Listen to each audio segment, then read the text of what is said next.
The story of Harishchandra. If the play Shravana melted the heart with tears pouring down the tender cheeks of young Mohandas Gandhi, then the play Harishchandra left an indelible impression that evoked strong resolutions, a firm belief to embrace a life of truth and only truth. Never tired of watching the actors enacting Harishchandra over and over again, every opportunity grabbed to see the play once more. Back home, Mohandas enacted the scene himself, the ideal role of the truthful King Harishchandra innumerable times. A question repeatedly asked, why should I not be like Harishchandra? The wise sage Vashishta, on a chance encounter with the haughty sage Vishwamitra, praised his disciple King Harishchandra as the most truthful man on this earth. Disturbed by his proclamation, Vishwamitra retorted back, questioning the credibility, refusing to accept this verdict unless proved.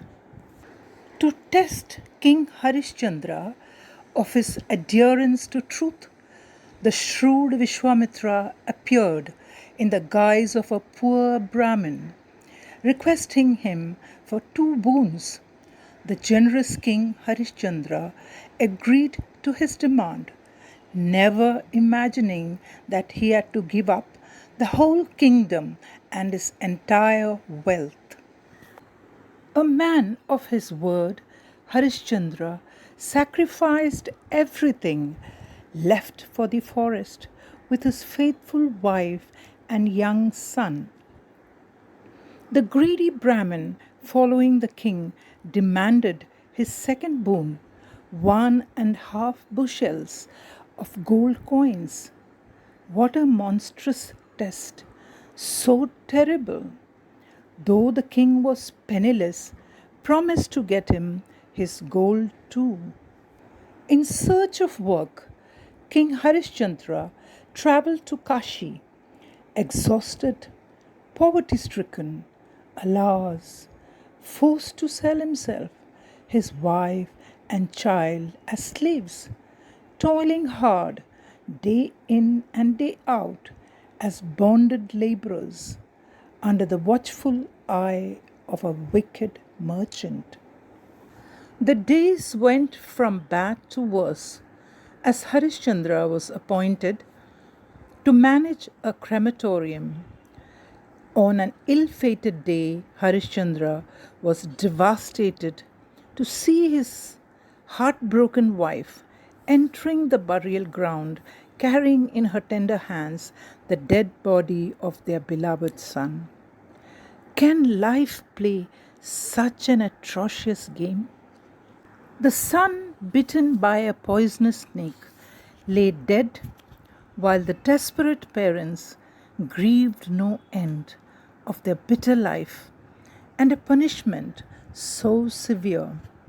Shocked and shattered beyond endurance, the royal couple decided to end their lives in the funeral pyre of their son.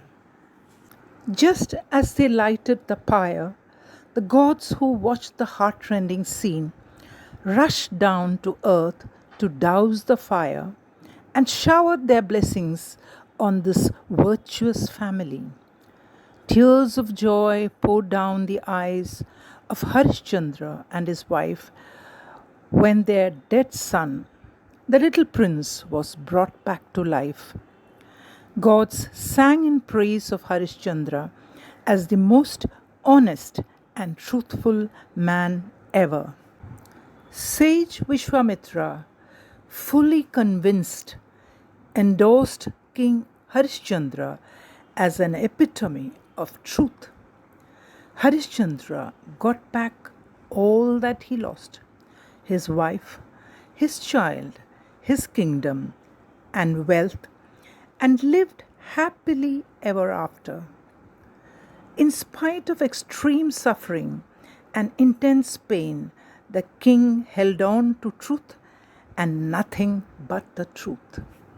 For Mahatma Gandhi, the character of Harishchandra strongly etched in his memory, a great inspiration, never to be erased, ever fresh, not just a legend or a play, but a living reality to look up to as a role model.